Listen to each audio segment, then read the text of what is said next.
everybody. Welcome to another story of belonging. I want to paint a picture for you. It's 1956, a rural area, a small mixed farm, somewhere about 30 miles, 50 kilometers outside of Edmonton, Alberta, Canada. A community mostly settled by a Germanic population, then followed by Ukrainians and Poles, mixed farmers, eking out a living at that time in agriculture. And I want to think about a 6-year-old boy and going to school for the first time.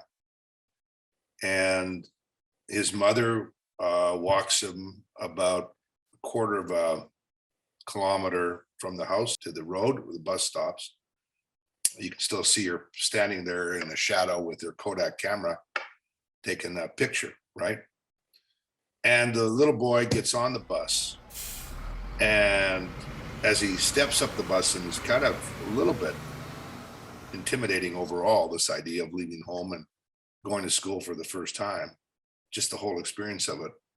And then as you enter the bus, and this being the last pickup almost before getting to the school and to town, the little boy looks down the aisle of the bus, and they're nothing but a bunch of kids looking at him. And interestingly, or for whatever reason, as it's remembered by this 6-year-old, the bus goes stone cold silent.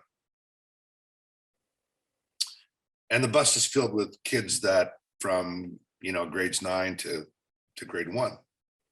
Bus is packed. The seats, of course, because this is the last pickup almost, are all full, except for one. And in that seat, about 4 rows on the right side of the bus, sits a little girl, about, I'd say 11 or 12, ribbons in her hair. And I can still see the nattiness of the colorful sweater. And this little girl is looking at me too. And and of course, this is a story about me. And as I'm now starting to wonder, where do I sit? I realize that this Black Indigenous girl has got the only seat that sitting in the only place that's unoccupied. There's a place beside her. And so what seems like forever, I look at her and I walk and take that seat. And just at that moment, the bus erupts in massive laughter. And I can feel the shame going through me,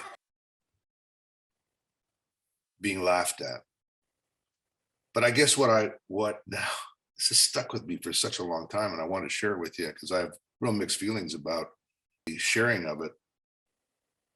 Because to this day, it still bothers me that, because what I did next is that I didn't just sit beside her and look straight forward to the bus as a way of managing my own insecurity and my own lack of courage without trying to be too harsh on myself as a 6-year-old, is I turned my body to the inside of the aisle and sat with my back turned to it.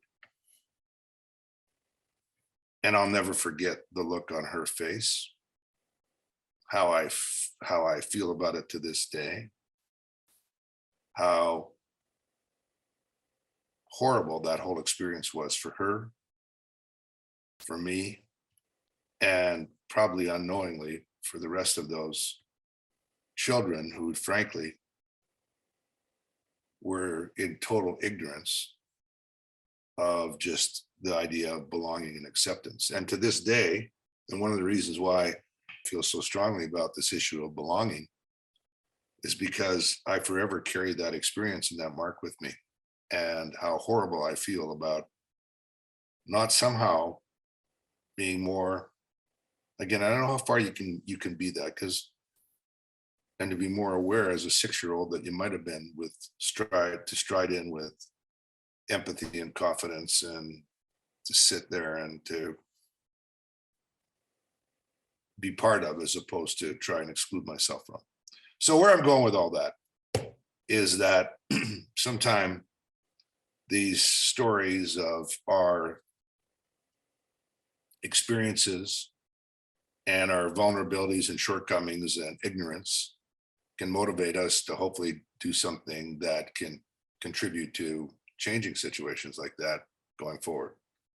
I never, ever, ever, ever want my grandkids to go anywhere and to have someone that they feel that they can't sit beside, unless, of course, they're a true risk or harm.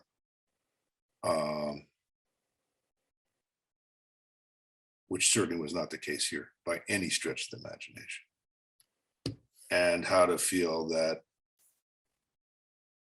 like they can embrace and help people be part of, as opposed to contributing to the world of excluding and making people less than.